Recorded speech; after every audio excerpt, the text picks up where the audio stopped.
when I start a new story, everybody does this differently. I think about things in a lot of different ways. So let's say I was writing a sci-fi fantasy with lots of different characters and different words. So I'm dyslexic, so words and names. I can forget how to spell my character's name 4 books into a series because I'm dyslexic. I can forget how to spell my own name. It's exciting. So I usually like to start with a basic structure. Even if I'm not planning everything out, I like to hit basic plot points. So I'll usually start with a piece of paper, a notebook. And I have these papers for probably most of my books. And I will get basic plot points. I want this to happen, this to happen, this to happen, this to happen. Or maybe I'll just have one. Starts in classroom, ends in classroom, whatever. I just want some basic plot points to happen. Then I will usually think the arc out in my head. That's usually the biggest issue people have with me is I'll have many editors and critiquers say, you do understand the words have to be on the page for readers to know what you want. It can't just stay in your head. So I try to map it out.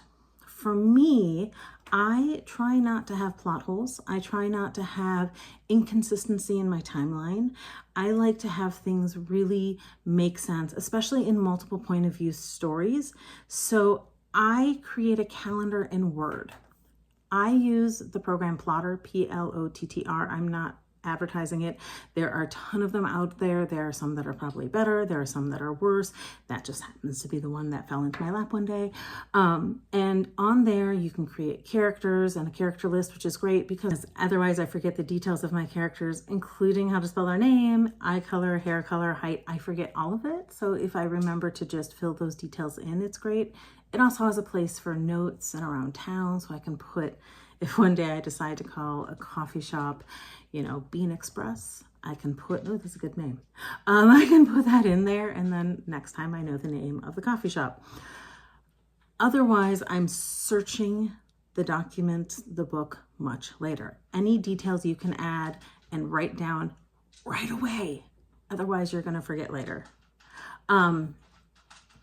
So I always have all that information in there. So I have Plotter going, and I have this sheet of paper with some basic information.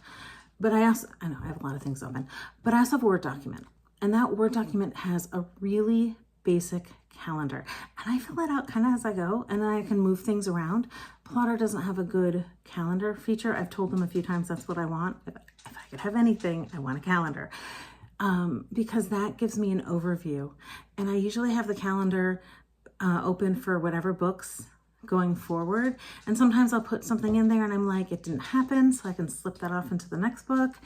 But that's how I maintain day by day, month by month. So I might not have dates in my book, but if someone said, what day did that happen? I could be like, oh, that happened on July 17th.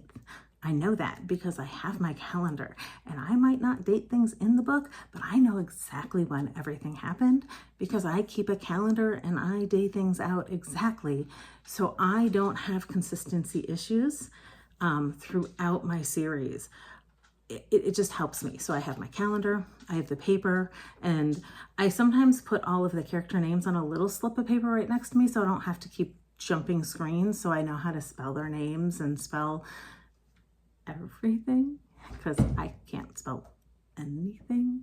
I'll have my editor tell me, you're spelling your character's names wrong, or they'll just fix it.